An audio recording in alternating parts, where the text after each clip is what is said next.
unapomkuta mama mtu mzima msomi aliyesoma sheria anaondoka kwake, anapanda na nauli, bahati mbaya ukimwangalia uso wake hauna matumaini.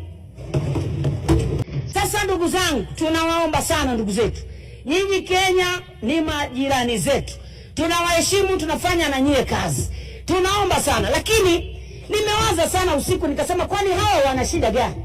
Mmoja ameuliza akasema, hivi nyinyi wa Tanzania sisi tunapiga kelele, tunasema, tunawatukana, mpo kimya, mna mpango gani? Mnataka kuturoga?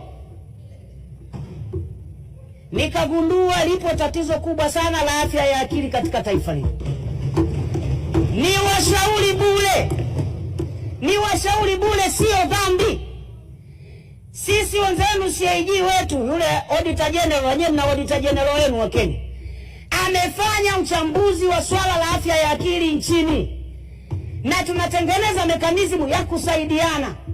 Kwa hiyo wakati mwingine unapomkuta mama mtu mzima msomi aliyesoma sheria anaondoka kwake, anapanda na nauli, bahati mbaya ukimwangalia uso wake hauna matumaini.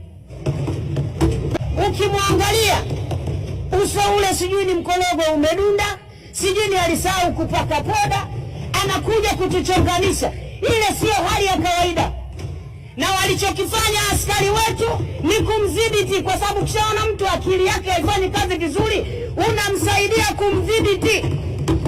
Na kazi ya jeshi letu la polisi ni kubaini na kudhibiti, wakati ndio kazi yao nyingine.